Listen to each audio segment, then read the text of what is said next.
시간에는 RBM의 응용에 대해서 살펴보고 딥 빌립 네트워크의 개념을 보고 이제 지도학습의 활용 사례들에 대해서 이야기를 해보도록 하겠습니다.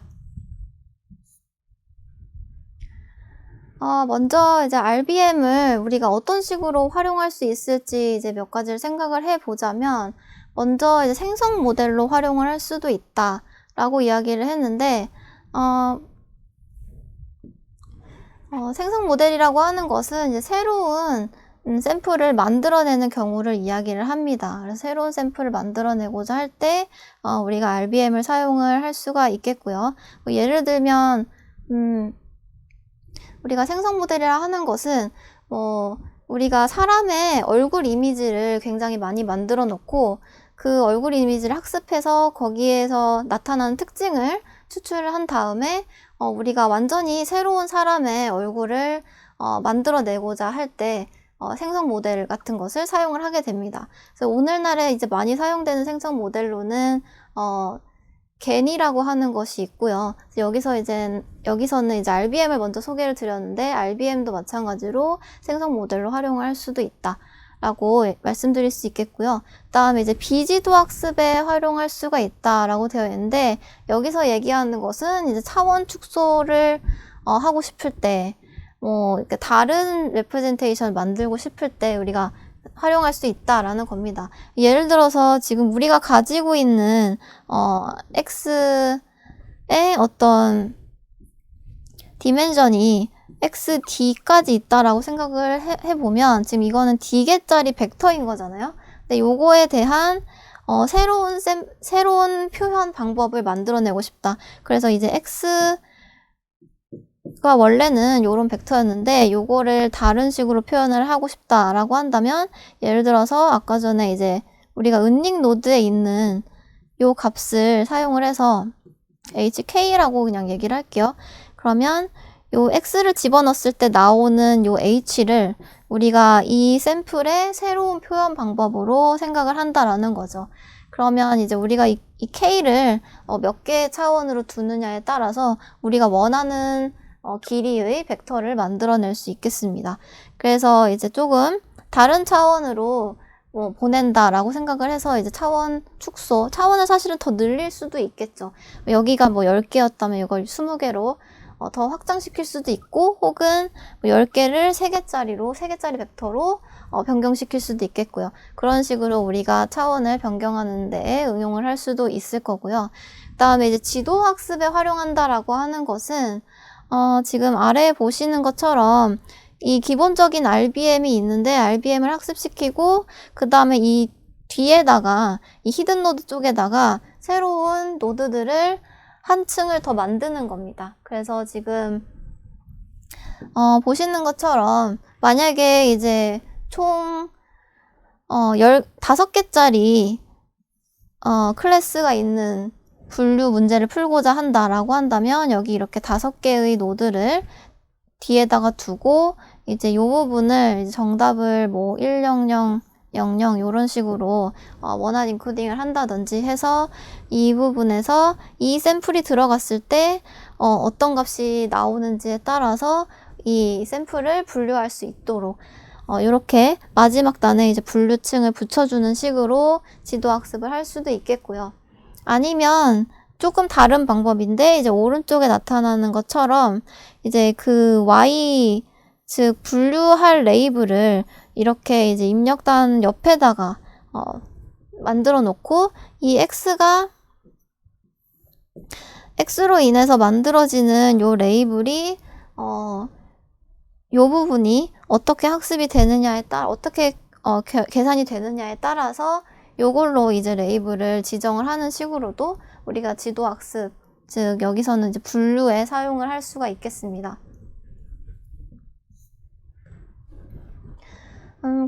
그리고 이제 딥 빌립 네트워크라는 개념이 또 있는데요. 이 딥 빌립 네트워크는 RBM을 여러 층으로 쌓아서 만들어낸 네트워크입니다.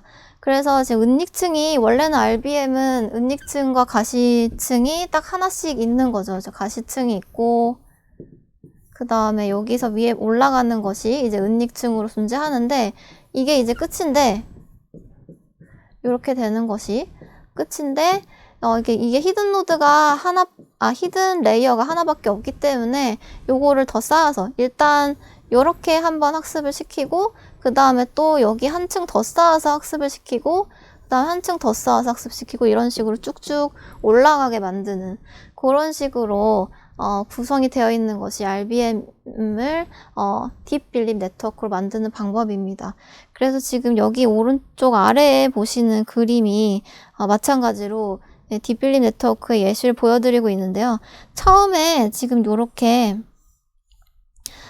E라고 하는 이 손글씨 이미지 데이터거든요. 그래서 이 데이터가 이제 엠니스트 데이터라고 하는 데이터인데, 사람이 쓴 글씨를 가지고 이게 0에서부터 숫자 9까지 사람이 쓴 손글씨를 가지고 이게 어떤 숫자인지를 분류하는 문제에 사용이 되는 데이터입니다. 그래서 여기에 어떤 요런 이미지가 들어왔다라고 한다면, 요게 이제 아까 전에 저번 시간에 우리가 CNN 얘기할 때 말씀드린 것처럼 이 각각의 픽셀을 하나하나씩 모아서 이렇게 쭉 벡터로 만들면 784개짜리 벡터가 될 수 있겠죠. 그래서 그거를 여기서는 은닉 노드를 더 개수를 늘렸네요. 1000개짜리 은닉 노드로 이렇게 학습을 시킨 다음에 여기까지 일단 RBM1 첫 번째 RBM을 학습시키고, 요거를 다시 줄여나가는 방향으로 100개에서 500개의 노드로 줄이고, 그 다음에 500개의 노드를 또 250으로 줄이고, 250을 다시 30으로 줄이고, 이런 식으로 층을 만들어서 이렇게 학습을 진행을 해서 분류를 하는데 사용을 하는 식으로 활용할 수 있는 것이 바로 딥 빌립 네트워크입니다. 그래서 이렇게 간단한 딥 빌립 네트워크의 그 모양을 보여드렸고요. 그래서 이제 엠니스트 데이터 말고 또 다른 활용 사례가 있다면, 지금 여기서는 우리가 이제 요즘 이제 약물 개발을 머신러닝을 활용해서 많이 하고 있는데요. 신약 개발 같은 것들을. 그래서 여기서 이제 중요한 이슈 중에 하나가 약물과 약물이 붙어야 되는 타겟 단백질 사이에 실제로 인터랙션이 있을지 없을지 요거를 예측하는 것도 또 중요한 문제입니다. 그래서 지금 여기서는 이 드럭과 타겟 프로틴 사이에 인터랙션이 있는지 없는지를 예측한다라고 되어 있는데, 결국에는 요 타겟 인터랙션이 있는지 없는지, 즉 뭐 0 또는 1 이런 거와 마찬가지죠. 그러니까 결국은 분류를 하고자 하는 건데 분류 문제라고 생각을 할 수가 있습니다. 그래서 지금 여기 RBM을 일단 층층이 쌓은 다음에 마지막에 이제 요 y 값을 뭐 0에서 1 사이에 어떤 값으로 예측하도록 하는 식으로 이제 구성을 한 것으로 알고 있고요. 그 다음에 인풋 벡터 같은 경우는 지금 드럭과 프로틴을 나타내는 것을 하나로 합쳤다라고 되어 있는데, 뭐 예를 들어서 어떤 약물 A를 나타내는 어떤 벡터를 하나 만들고, 그 다음에 단백질 소문자 A라는 요 단백질을 또 이런 벡터로 하나 표현하는 식을 하나 만들어서, 이 벡터를 각각 만들어서 이거를 이렇게 합친 것, 콘캣을 했다라고 이야기를 하고 있는데, 요것을 우리가 인풋 벡터로 사용을 한다라고 이야기를 할 수 있겠습니다. 그럼 얘네 두 개가 붙을지, 뭐 인터랙션이 있을지 없을지 이거를 인풋으로 넣고, 아웃풋은 0 또는 1 이런 식으로 분류를 하게 만들면 이제 이런 인터랙션을 예측하는 어떤 모델이 되도록 할 수가 있겠죠. 그래서 지금 여기 마지막에 써 있는 것은 마지막 히든 레이어의 값을 이제 로지스틱 리그레션의 인풋으로 넣어서 분류를 한다라고 되어 있습니다. 그래서 로지스틱 리그레션이 우리가 봤다시피 이제 결국에는 0에서 1 사이의 어떤 값을 출력을 해서 뭐 0.5라면 0.5를 기준으로 1과 0으로 분류를 할 수 있는데 사용이 되기 때문에 그런 식으로도 활용을 할 수 있다라는 거를 보여드렸습니다. 그리고 이번 시간에 제가 간단하게 조금 더 추가로 활용 사례들을 말씀을 드리려고 하는데, 이제 이제 우리가 머신러닝을 굉장히 다양한 분야에 많이 활용을 할 수가 있죠. 뭐 자율주행 자동차를 만든다든지, 혹은 뭐 챗봇을 만든다든지, 뭐 아니면은 이미지를 가지고 영상을 뭐 가지고 분류를 한다든지, 이런 것들을 할 수가 있는데, 또 다른 활용 분야로는 이제 바이오인포메틱스라는 것이 있습니다. 생물정보학이라고 하는 것이 생물 데이터를 가지고 이제 머신러닝이라든지 다양한 통계적인 방법 또는 컴퓨터 과학적인 방법을 사용을 해서 새로운 지식을 발굴하고자 하는 것인데요. 그래서 이제 여기서 우리가 조금 더 이 바이오 데이터를 실제로 머신러닝을 사용해서 어떤 새로운 발견을 한 사례들을 몇 가지 좀 소개를 드리려고 합니다. 일단 이제 바이오 데이터로는 우리가 사용할 수 있는 것이 이제 생물 실험 데이터가 있을 수가 있고요. 생물 실험 데이터라고 하는 거는 뭐 식물이나 동물에서 직접 얻어낸 데이터일 수도 있고, 뭐 예를 들어서 뭐 암 환자로부터 암세포를 채취한 것일 수도 있고요. 또는 뭐 줄기세포나 세포주, 셀라인 데이터라고 이야기를 하는데, 이런 식으로 이제 실제 뭐 동물이나 식물이나 뭐 이런 곳에서 채취한 것이 아니라 이제 배양을 한 어떤 세포에서부터 만들어낸 데이터일 수도 있고요. 그래서 그런 데이터로부터 다양한 이제 세포의 정보들, 뭐 DNA, RNA, 단백질 같은 유전 정보를 포함한 상태를 측정을 해낼 수가 있습니다. 그리고 이제 또 다른 이제 데이터로는 우리가 병원에서 전자 의무 기록 또는 전자 건강 기록이라고 하는 데이터가 만들어지고 있는데, 이런 것들이 이제 우리가 환자가 병원에 찾아갔을 때 뭐 환자의 차트를 작성을 하잖아요. 그래서 그런 차트에 대한 기록이라든지, 뭐 환자가 뭐 수술을 언제 했고, 언제 어떤 약물을 얼마만큼 처방을 받았고, 뭐 이런 것들에 대한 기록이 있는데, 이런 것들을 이제 모든 의료기관들에서 표준화해서 통합하고 공유해서 빅데이터로서 사용하고자 하는 그런 사례들이 많이 늘어나고 있습니다. 그래서 이런 것들이 이제 머신러닝에도 많이 활용이 될 수가 있겠고요. 그래서 지금 최근에 이제 인공지능 신약 개발 같은 많은 드럭과 관련된 이슈들이 이제 바이오인포메틱스에서 중요하게 사용이 되고 있는데, 그래서 그것 중에 이제 몇 가지만 알려드리려고 합니다. 특히 이제 지금 프로틴 폴딩에 대한 이야기를 좀 해보려고 해요. 나머지는 뭐 제가 아까 전에 이제 간단하게 말씀을 드렸던 드럭과 타겟 단백질의 사이에 인터랙션이 있는지 없는지, 이런 것들을 예측하는 것도 있을 수가 있겠고, 또는 여러 개의 드럭을 같이 처방했을 때 이 사이에 어떤 부작용이 없을지, 이런 건 이제 드럭 인터랙션이라고 할 수가 있겠고, 혹은 뭐 드노브 드럭 디자인이라는 것은 완전히 새로운 약물을 우리가 만들어내고자 할 때, 그 다음에 드럭 리스폰스 프리딕션이라고 하는 거는 어떤 드럭을 사람한테 투여했을 때 그 사람한테 실제로 효과가 있을지 없을지, 그런 것들을 프리딕션 하는 것입니다. 그래서 이런 다양한 이슈들이 있고, 이런 것들이 오늘날에는 이제 머신러닝 활용해서 많이 개발이 되고 있다라는 것을 말씀을 드리고요. 그 중에서 이제 오늘 소개할 내용은 프로틴 폴딩이라고 하는 건데, 지금 갑자기 조금 이제 생물 시간처럼 됐지만 간단하게 말씀을 드리자면, 우리가 이제 프로틴이라고 하는 것은 DNA에서 RNA가 만들어지고 RNA에서 이제 프로틴이 만들어지는 건데, 결국에는 이 프로틴이라고 하는 것은 아미노산의 시퀀스로 구성이 되어 있습니다. 그래서 아미노산의 시퀀스가 이런 식으로 쭉 연결이 되어 있는데, 아미노산이 20가지 정도 되잖아요. 그래서 20가지 아미노산이 어떤 순서대로 연결이 되어 있는지에 따라서 이 단백질의 최종적인 모양이 다르게 됩니다. 그래서 이 프로틴이 접힌다고 표현을 하는데, 이 아미노산 시퀀스가 무엇인가인지에 따라서 어떤 식으로 프로틴이 폴딩이 되는지, 요것을 예측하는 것이 이제 프로틴 폴딩 프로블럼이고요. 그래서 요게 이제 중요한 이유가 뭐냐면,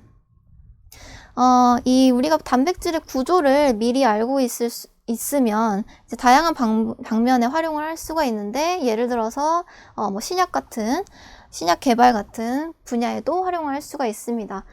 지금 제가 오른쪽에 가지고 온 그림이 이제 코비드-19, 우리가 알고 있는 코로나 바이러스의 모양인데, 사실 이 코로나 바이러스도 지금 이 모양을 살펴보면 이 겉에 이제 초록색으로 표현되어 있는 것이 스파이크 프로틴이라고 하는 스파이크 단백질인데요.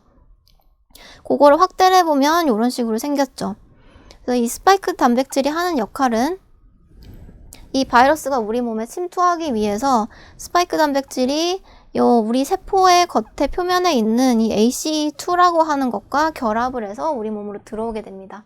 근데 우리가 만약에 이 스파이크 단백질의 이 구조를 정확하게 알 수가 있다면 여기에 맞는 다른 어떤 물질을 부착시켜서 우리 몸에 이제 ACE2와 부착을 못하게 만들어서 우리 몸에 못 들어오게 만들 수가 있겠죠. 그런 식으로 우리가 우리 몸에서 일어나는 일들을, 단백질로부터 일어나는 일들을 컨트롤하는데 프로틴 폴딩 프로블럼이 굉장히 중요하게 활용이 될 수가 있습니다.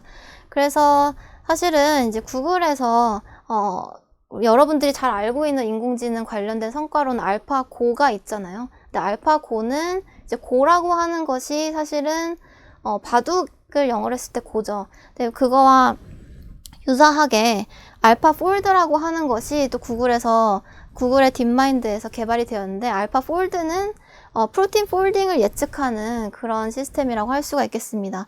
그래서 이제 알파폴드가 맨 처음에 이제 성과를 드러낸 것이 2018년도인데, 이때 이제 이 프로틴 폴딩 프로블럼을 예측하는 어떤 대회가 있습니다. 이제 CASP라고 하는 대회가 있는데, 여기에 이제 2년마다 개최되는 대회이기 때문에 알파폴드가 즉 구글의 딥마인드 팀이 알파폴드를 개발해서 2018년에 이 대회에 참여를 했고요. 이때 2018년에 물론 알파폴드가 1위를 하고 굉장히 좋은 성과를 보였는데, 작년에 알파폴드 2가 새로운 모델을 가지고 개발이 돼서 이 기존의 알파폴드 성과보다도 훨씬 더 뛰어난 이런 성과를 내보인 것을 이제 계기로 많은 사람들한테 또 이 프로틴 폴딩 프로그램이 알려지게 됐습니다. 그래서 이때 이제 알파폴드 2가 물론 다른 팀들에 대비해서도 굉장히 높은 성과를 보인 것이기도 한데, 또 절대적으로도 이제 92.4 GDT라고 하고 이렇게 스코어가 나와 있는데, 이것이 굉장히 하나의 원자 단위라고 생각할 수 있을 정도로 굉장히 작은 오차라고 합니다. 그래서 이 프로틴 폴딩 프로블럼을 굉장히 획기적으로 예측을 정확하게 할 수 있는 어떤 그런 시스템이 만들어진 것이죠. 근데 이 알파폴드의 내부적인 구조가 지금 결국에는 인공신경망을 사용을 해서 만들어진 것이라고 할 수가 있습니다. 지금 알파폴드 2 같은 경우는 아직까지 페이퍼가 지금 공개가 되지 않았기 때문에 이제 알파폴드 1에 대한 그림만 지금 제가 가지고 왔는데, 지금 여기서 지금 오른쪽에서 보시는 것처럼 우리가 아미노산 서열을 입력으로 집어넣었을 때 이 아미노산 서열로부터 이 서열을 이제 뉴럴 네트워크 인공신경망이 통과를 하게 되면서 결과적으로 하고자 하는 것은 우리가 프로틴의 어떤 최종적인 구조, 프로틴 폴딩이 어떻게 될 것인지 구조를 예측하는 것을 하게 되는데요. 이 사이에 이제 뉴럴 네트워크가 하는 역할은, 일단 알파폴드 1 같은 경우는 먼저 이제 각각의 아미노산 사이에 어떤 디스턴스를 예측하는 거, 그리고 각도를 예측하는 거, 이렇게 두 가지를 통해서 최종적인 모양을 예측하는 것을 성공을 했다라고 얘기를 하고 있습니다. 그래서 지금 왼쪽에 보시는 것이 이제 이 첫 번째 줄이 정답이고, 이제 두 번째 줄이 알파폴드가 예측한 프로틴 폴딩 결과라고 할 수가 있고요. 그래서 결과적으로 그걸 이제 그림으로 표현하면 이 초록색이 정답이고 파란색이 알파폴드가 예측한 거라고 했을 때 이 두 개가 굉장히 똑같은 것을 볼 수가 있죠. 그래서 이미 알파폴드 1에서도 굉장히 우수한 성과를 보였는데, 이제 알파폴드 2가 더 높은 성과를 보임에 따라서 이제 앞으로 이 신약 개발이라든지 어떤 다양한 단백질 관련 연구들의 기반이 되는 그런 기술을 인공신경망을 통해서 만들어냈다라고 이야기를 할 수가 있겠습니다. 그리고 이제 마지막으로 이 문제에서는 이제 회귀 문제 활용 사례를 찾아보자 라고 얘기를 했는데, 사실은 이제 앞에서 말씀드린 것이 어떻게 보면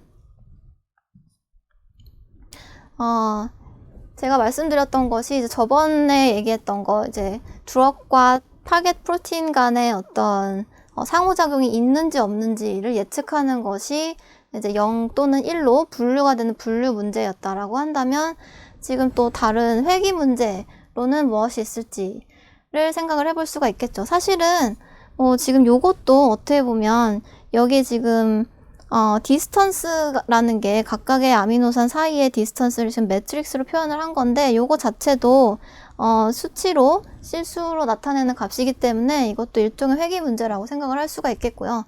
또 다른 회귀 문제로는 이제 어떤 약물을 처리를 했을 때 그 약물이 이 효과를 내기 위해서 얼마나 많은 양의 약물이 필요한지를 예측하는 이제 드러그 리스폰스 프리딕션이라고 하는 것이 있습니다. 그래서 요거는 지금 오른쪽에 보시는 이제 그림으로 얘기를 해보자면 우리가 이 약물을 투여를 할 건데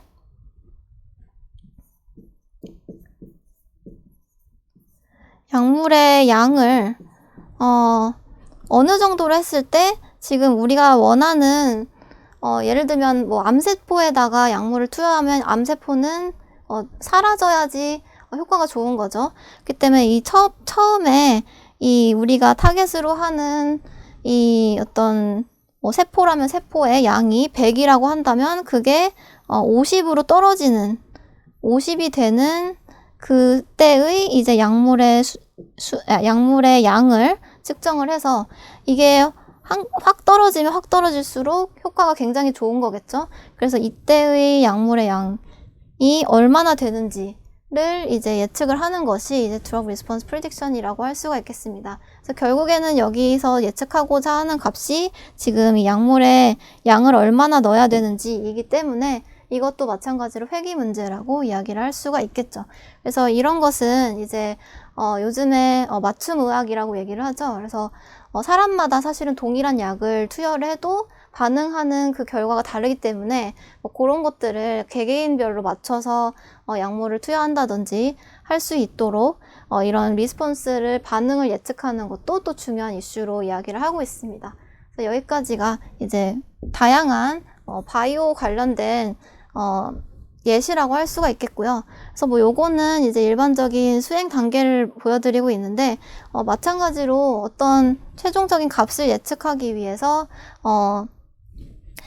드럭에 대한 어떤 벡터, 그 다음에 셀라인이라고 되어 있는데 결국 우리의 각각의 사람에 대한 어떤 벡터가 있어서 그 두 개를 같이 인풋으로 집어넣었을 때 뭔가 이제 뉴럴 네트워크를 통해서 결국에는 이제 IC50 같은 어떤 수치값을 예측하는 이런 식으로 진행이 된다라고 이야기를 할 수가 있겠습니다. 뭐 구체적인 것은 제가 설명을 드리진 않을게요. 네, 그래서 이번 시간에 말씀드린 것은 일단 제한적 볼트만 머신의 어떤 활용 사례들이었는데 먼저 이제 생성 모델, 비지도 학습, 지도 학습에도 응용이 될 수가 있고 또 RBM을 여러 층으로 쌓으면 딥 빌립 네트워크를 구성을 할 수도 있다라고 이야기를 했습니다. 그리고 이제 다양한 머신러닝 활용 분야 가운데 오늘 이제 소개를 드렸던 것이 생물정보학, 즉 바이오인포메틱스라고 하는 것이었는데 바이오인포메틱스는 컴퓨터공학이나 생명과학, 통계학, 의학 같은 다양한 학문들의 융합 학문이고 생물 데이터로부터 새로운 지식을 발굴하고자 하는 그런 학문이라고 할 수가 있겠다라고 이야기했습니다. 그리고 이제 신약 개발이라든지 약물 관련된 생물 정보학 분야가 다양하게 있는데 이 가운데서 프로틴 폴딩 프로블럼이라고 하는 것이 이제 단백질 구조를 예측하는 문제이고 최근에 이제 구글 딥마인드에서 알파폴드 2를 개발해서 2020년에 딥러닝 모델을 통해서 뛰어난 성과를 거뒀다라고 이야기할 수 있겠습니다.